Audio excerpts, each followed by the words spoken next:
ఎంత కాదనుకున్నా నేను నీ మొగుణ్ణి. కానీ ఎవడో ఒకడొచ్చి నన్ను చేతకాని వాణ్ణి చేసి మాట్లాడి వెళ్తుంటే నువ్వు ఒక్క మాట కూడా మాట్లాడలేదు.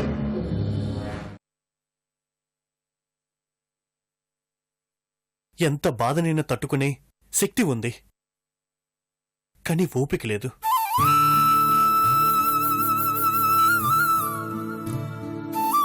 ఎప్పుడైతే పరాయి మగాడి ముందు నన్ను చేతకానివాణ్ణి చేసి మాట్లాడిందో అప్పుడే ఈ విజయ్ మానసికంగా చచ్చిపోయాడు.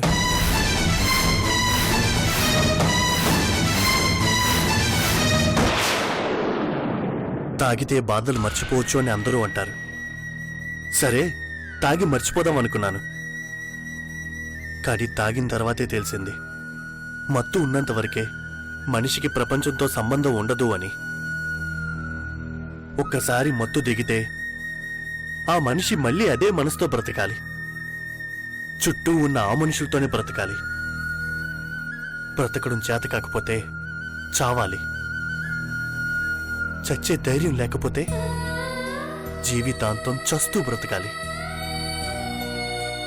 అంతే, అదే మనిషి జీవితం. జీవితం అంటే ఎదురీతరా, తప్పదు, ఎదురీదాలి. కష్టాలు ఎదురైతే ఎదురెదచ్చమ్మా, కానీ నాకలా కాదే. నా కష్టాలన్నీ నా వెనకుండి నన్ను వెనక్కి లాగుతున్నాయి అమ్మా. గతంలో నేను చేసిన పాపాలన్నీ నన్ను శాపాల్లా వెంటాడుతున్నాయి.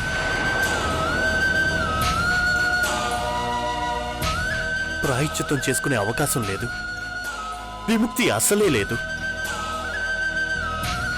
చూడు విజయ్, నందిని ఏదో ఆవేశంలో తన బిడ్డకి ఏమవుతుందో అన్న భయంలో కంప్లైంట్ ఇచ్చింది. వీలైతే ఆ భయాన్ని పోగొట్టి ప్రయత్నం చేయాలి గాని ఇలా అందరూ నీకేమవుతుందో అని భయపడేలా చేయకూడదు.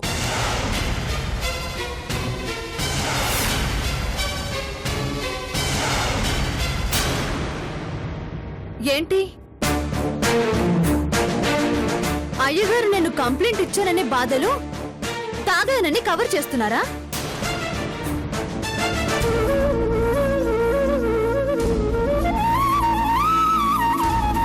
మరి నాకు కలిగిన బాధకి నేను అనుభవిస్తున్న నరకానికి నేనెన్నిసార్లు విషయం తాగాలి?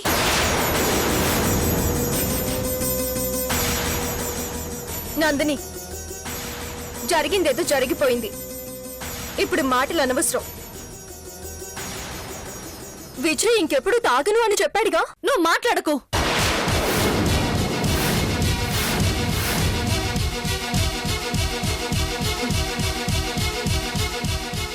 అతను తాగినందుకు నువ్వు తెగ ఫీల్ అవుతున్నట్టు నటించావు కాబట్టి నిన్ను కన్విన్స్ చేయడానికి నీ వెనకాలే కొంగుపట్టుకొని తిరుగుతూ ఇంకెప్పుడు తాగను, నీ మీద ఒట్టు, నన్ను నమ్ము అని బ్రతిమాలుతున్నాడు.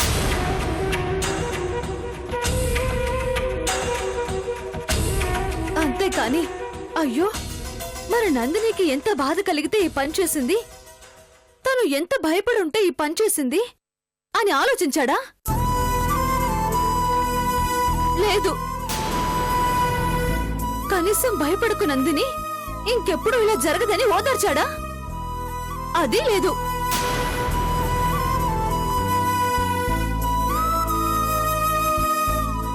అది నువ్వు కొంచెం ఫీల్ అయినట్టు నటించగానే కుక్కలా నీ వెంట తిరుగుతూ చా. నందిని, భర్తను పట్టుకుని ఏమిటా మాటలు? ఏం చేయమంటారు అత్తయ్య? ఎవ్వరికీ పట్టని కర్మ నాకు పట్టింది. మొగుణ్ణి నా నోటితోనే నా మాటలోనే పరిస్థితి ఎదురైంది. అయినా మీ అబ్బాయి ఎంతసేపు నేను కంప్లైంట్ ఇచ్చాను, తన పరువు తీశానని ఆలోచిస్తున్నాడే గాని, అరే నా భార్యని బిడ్డని ఎవరో చంపడానికి ట్రై చేశారు, ఎవరై ఉంటారు? పాపం నా భార్య ఎంత టెన్షన్ పడుంటుందోనని ఒక్కసారైనా ఆలోచించాడా? కనీసం ఎవరు చేస్తుంటారని కనుక్కోవడానికైనా మీ అబ్బాయి ప్రయత్నించాడా? అయినా కడుపులో లెంది కౌగులించుకుంటే వస్తుందా అన్నట్టు మనసులో నా మీద ప్రేమ లేకుండా ఈ ఆలోచనలన్నీ అతనికి రావాలనుకోవడం నా బుద్ధి తక్కువ. చూడమ్మా, నువ్వు అన్నదంతా నిజమే. కానీ నువ్వు వాడిని మాట్లాడే అవకాశం కూడా ఇవ్వటం లేదే. కనీసం నీ రూంలో కూడా వాడిని రానివ్వటం లేదు. అంత మాత్రాన వదిలేస్తాడా? నా కడుపులో బిడ్డకి తండ్రి ఆయనేగా. ఆయనకి మాత్రం ఆ రెస్పాన్సిబిలిటీ ఉండక్కర్లేదా?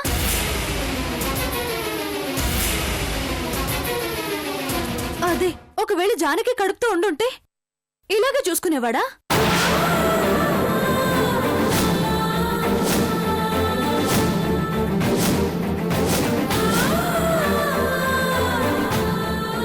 ఆయిల్ పోసి కింద పాడేయాలని చూశారు. కుంకుమ పోలో అబార్షన్ టాబ్లెట్ కలిపించారు. వాకింగ్ కని వెళ్తే వెహికల్ తో యాక్సిడెంట్ చేయాలని చూశారు. ఎలా నమ్మమంటారు మీ అందరినీ?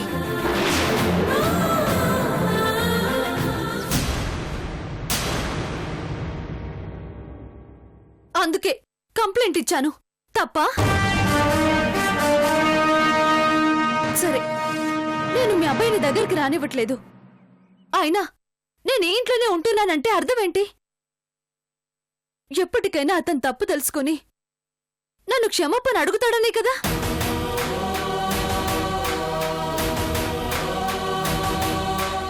ఇదేంటి ఎమోషన్లో లోపలున్న ప్రేమంతా బయట పెట్టేస్తుంది? ఓకే, మీ అబ్బాయి నాకు ఏం ద్రోహం చేశాడు, నన్నెంత ఇబ్బంది పెట్టాడు అనేది నా కడుపులో పెరుగుతున్న బిడ్డ కోసం మర్చిపోతాను.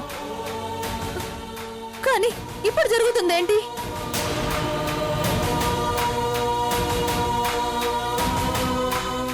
దానికి ఎవరు సమాధానం చెప్తారు? ముందు దాని గురించి మాట్లాడమని చెప్పండి. దొంగెవరో బయట పెట్టమని చెప్పండి.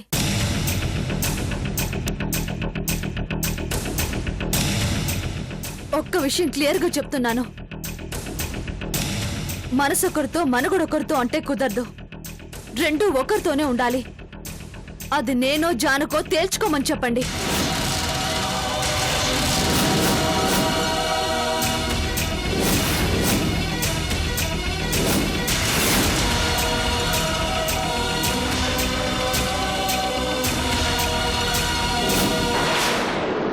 బ్రతకుండగానే నన్ను విధవం చేశారు. నా రాధాని సరిపెట్టుకున్నాను. కానీ పుట్టబోయే నా బిడ్డకి ఏమాత్రం హాని తలపెట్టినా ఊరుకునేది లేదు. ఎవ్వరైనా సరే చంపి పారేస్తాను.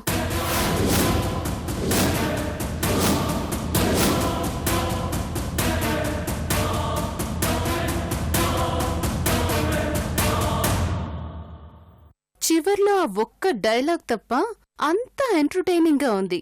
దెబ్బకి మరిదిగారి నాలుక మడత పడిపోయింది.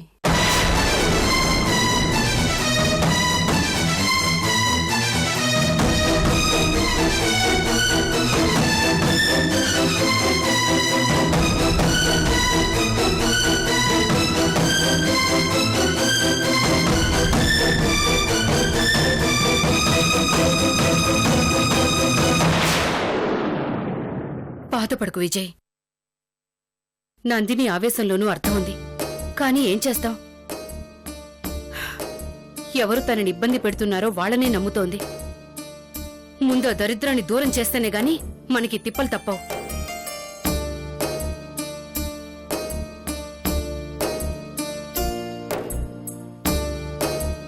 సారీ జానకి. సారీ ఎందుకు విజయ్?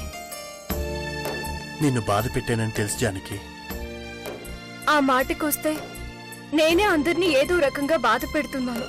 నిన్ను, నందిని, అత్తయ్యని, ఆఖరికి నిజాన్ని దాచి నా కడుపులో ఉన్న బిడ్డని కూడా బాధ పెడుతున్నాను. విజయ్, నువ్వు వెళ్ళి ఫ్రెష్ అప్ అవ్వు. టిఫిన్ పెడతాను. ఉమ్. వెళ్ళు.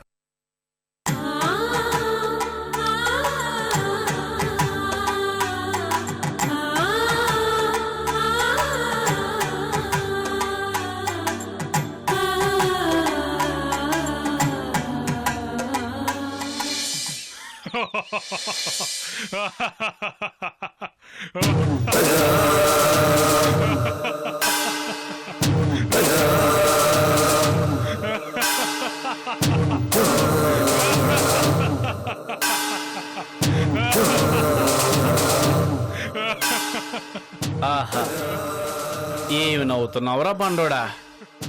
పైచాచికత్వానికి పరాకాష్ట వీడు. కాకి డ్రెస్ ఒంటి మీద పడగానే ఈడి కలరే మారిపోయింది.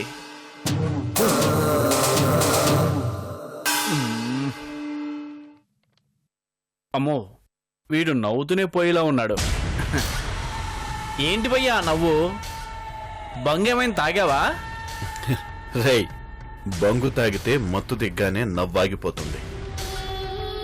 కానీ నందిని నాకు సపోర్ట్ చేయడం వల్ల వచ్చిన కిక్కురా ఇది. ఎప్పటికీ ఇలాగే ఉంటుంది. సపోటా ఎయిర్పోర్టా తొక్క. ఆ విజయ్ గాడి మీద ఉన్న ప్రెస్టేషన్తో నీకు సపోర్ట్ గా మాట్లాడేలా చేసింది గాని నువ్వు అనుకున్నంత సీన్ ఎక్కడుంది అక్కడ? రేయ్, నువ్వా విజయ్ గాడి మొహం చూడాల్సిందిరా. వాడి మొహంలో రక్తపు చుక్క కూడా కనిపించలేదు. అవమానంతో తలదించుకున్నాడు నా కొడుకు. లేకపోతే నా మీదే చెయ్యెత్తుతాడా? వాడికిది జస్ట్ బిగినింగ్ మాత్రమే. ఫ్యూచర్లో వాడిని ఫుట్బాల్ చేసి ఆడుకోకపోతే నా పేరు రుద్రే కాదు. ఆడుకోకపోయినా నీ పేరు రుద్ర కాదు, నువ్వు భద్రవి కదా. ఆ విషయం బయటపడితే ఈ యూనిఫామ్ ఓడబిగించి ఓసలు లెక్కెట్టిస్తారు. అది అర్థం కావట్లేదు ఎలా. ఓకే ఏంట్రా, నీలో నువ్వే ఏదో కొనుక్కుంటున్నావు? అబ్బే ఏం లేదు భయ్యా, యూనిఫామ్ వేసుకోగానే నువ్వు సాధించిన మొదటి విక్టరీ కదా ఇది. మరి పార్టీ లేదా? గ్రాండ్ గా పార్టీ ఇస్తాన్రా. ఫారిన్ బ్రాండ్ కొనుక్కుందువు గాని. ఫారెన్ బ్రాండ్ ఎందుకు భయ్యా? కిక్కెక్కి చావదు, మనకి లోకలే correct. I'm an Indian you know. నువ్వు కావాలంటే ఫారెన్ బ్రాండ్ తాగు. తాగుతాన్రా, ఉన్న బ్రాండ్లన్నీ కలుపు తాగుతాను. కానీ అంతకు ముందు నా నుదుటి మీద గన్నేం చేసిన జానకిని ఏదో ఒకటి చెయ్యాలి. దాని పొగరనిచ్చి దాని కళ్ళ ముందే నందిని మెళ్ళలో తాళి కట్టాలి. అప్పుడు కానీ నాకు తృప్తిగా ఉండదు. భయ్యా నాకు డౌటు, విజయ్ మీద ద్వేషంతో నందిని నిన్ను హెల్ప్ అడుగుతుంది కానీ తను నిజంగా నేను ఇష్టపడుతుందంటావా? విజయ్ని చేతకానివాడు అంది, ఓకే. భర్తగా పనికిరాడు అంది, ఓకే. కానీ తను ఎక్స్పెక్ట్ చేస్తున్న క్వాలిటీస్ అన్నీ నీలో ఉన్నాయని అనుకుంటుందా లేదా? అదే క్వశ్చన్ మార్క్ లా ఉంది. పైగా తన కడుపులో విజయ్ బిడ్డ కూడా ఉన్నాడు. వీటన్నిటికీ తోడు జానకి నీకు అడ్డుగా ఉంది. హ, అది నన్నేం చేస్తుందిరా? నిన్న నేను మాట్లాడుతుంటే నోరు మూసుకొని చూస్తూ ఉండిపోయింది. అయినా నా యూనిఫామ్ ముందు ఇప్పుడు జానికే కాదు, దాని బాబు కూడా తల దించుకోవాల్సిందే. ప్రస్తుతం జానకి ఉన్న ఫామ్ ముందు నీ యూనిఫామ్ ఏం పనిచేస్తుంది భయ్యా? మర్చిపోయావా? 500 కోట్ల ఆస్తి కూడా ఆమె పేరునే ఉంది. ఎప్పుడైనా సరే దాని మాట వినాల్సిందే. ఆఖరికి మన మల్లేశ్వరం కూడా దాని ముందు పిల్లిలా ఉంటుంది భయ్యా. మనం ఏం చేస్తాం ఇంకా? నందినికి ఈరోజు కడుపులో బిడ్డ మాత్రమే అవసరం అవ్వచ్చు, కానీ రేపు వాళ్ళని పెంచడానికి డబ్బు కావాలిగా, అంటే ఆస్తి కావాలి కదా. దానికోసమైనా ఎప్పటికైనా సరే వాడితో కాంప్రమైజ్ అవుతుంది. బొక్క మనకే భయ్యా. అంత దూరం రానివ్వనరా. అవసరమైతే ఆ జానకి పేరు మీద ఉన్న ఆస్తిని నేను కొట్టేసైనా సరే నందిని నాదాన్ని చేసుకుంటాను. ఈ మాటలు చెప్పడానికి చాలా బాగుంటాయి భయ్యా, అవి చేసేటప్పుడే చెమటలు పడతాయి. ఒకసారి ఆలోచించు. అంత సీన్ లేదురా. నందిని నా వైపు టర్న్ అవ్వడానికి అడ్డుగా ఉన్న ఏ ఒక్కరిని కూడా వదిలిపెట్టను నేను. ముందుగా జానకిని, దాన్ని మాత్రం చిత్రవద చేసి చంపేస్తాను. ఆ రోజు గన్ చేతిలో ఉందని రెచ్చిపోయింది కదా, ఇప్పుడు నా దగ్గర గన్తో పాటు గవర్నమెంట్ ఇచ్చిన యూనిఫామ్ కూడా ఉంది. అది నా చేతుల్లో అయిపోయినట్టేరా, అయిపోయినట్టే.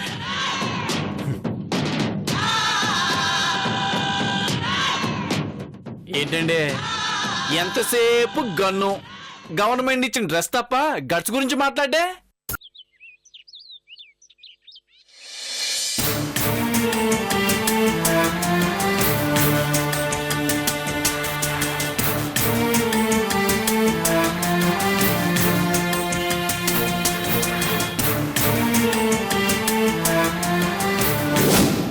కానీ పుట్టబోయే నా బిడ్డకి ఏమాత్రం హాని తలపెట్టినా ఊరుకునేది లేదు. ఎవ్వరైనా సరే చంపి పారేస్తాను.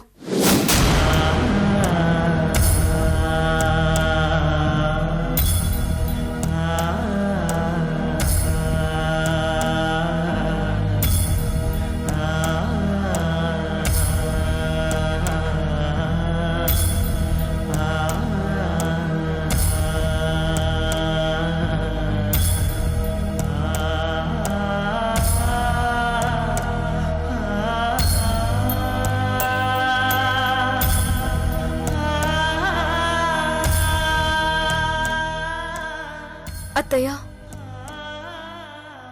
ఎంతసేపు అలా బాధపడుతూ కూర్చుంటారు?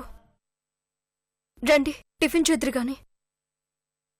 నీకు మాత్రం బాధగా లేదా జానకి?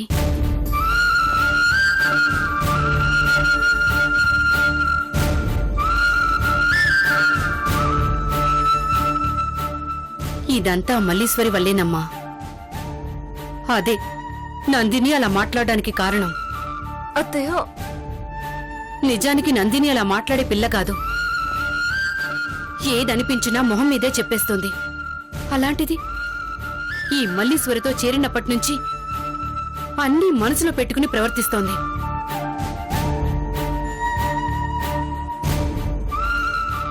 పోనీలేండి అత్తయ్య, ఈరోజు కాకపోతే రేపైనా విజయ్ని అర్థం చేసుకుంటుంది. ఆ మల్లేశ్వరి నిజ స్వరూపం తెలుసుకుంటుంది.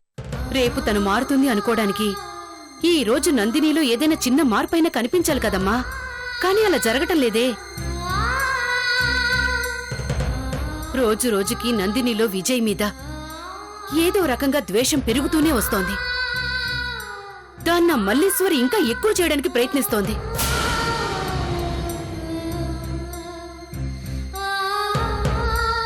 అసలు దానికి అదేం బుద్ధో అర్థం కావటం లేదు. నందినిని విజయ్ని విడదీస్తే దానికేం లాభమో నాకర్థం కావటం లేదు. మల్లేశ్వరిది లాభం గురించి ఆలోచించే మనస్తత్వం కాదత్తయ్య, పగ సాధించాలి అనుకునే తత్వం. అందుకే నన్ను టార్గెట్ చేసి నందినిని యూజ్ చేసుకుంటుంది. ఏం టార్గెట్ చేయడమో ఏమిటో. నాకెందుకో పెద్దాడు కనిపించకుండా పోవడానికి కూడా మల్లీశ్వరే కారణమని డౌట్గా ఉంది జానకి.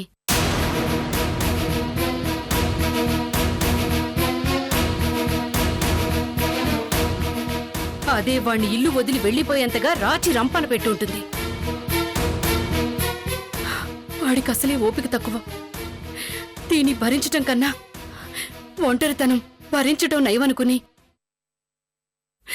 దేశాలు తిరుగుతూ వెళ్లిపోయి ఉంటాడు.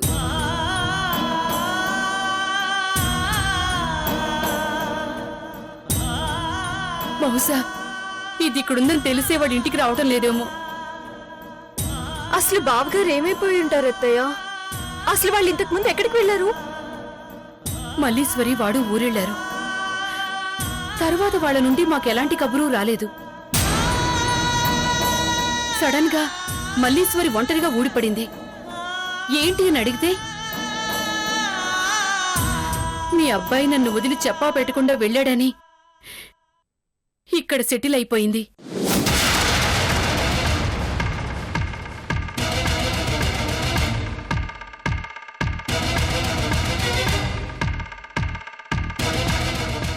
వాడెక్కడున్నాడో ఏం చేస్తున్నాడో, అసలు ఉన్నాడో లేడో కూడా తెలియటం లేదు.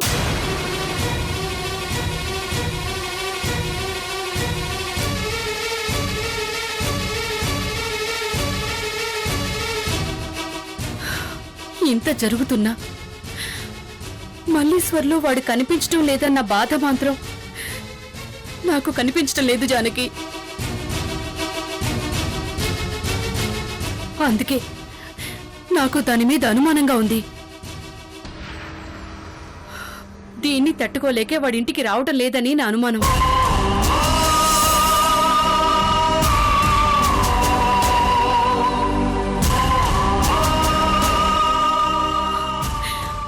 ఆ దేవుడు నాకే ఎందుకింత శిక్ష విధించాడో అర్థం కావటం లేదు జానకి. ఉన్న ఇద్దరు కొడుకులు ప్రశాంతంగా లేరు.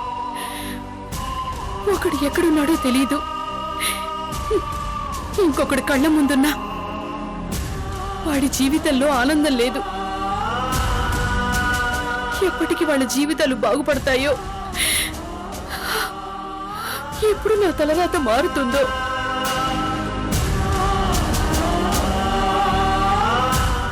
బాధపడకండి అత్తయ్య, అన్నీ సవ్యంగా జరుగుతాయి.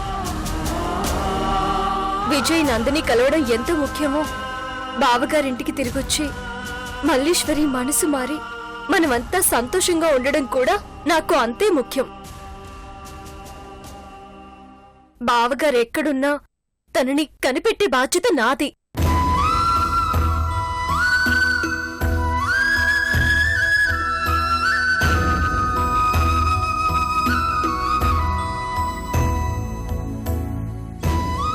మీరు నిశ్చింతగా ఉండండి.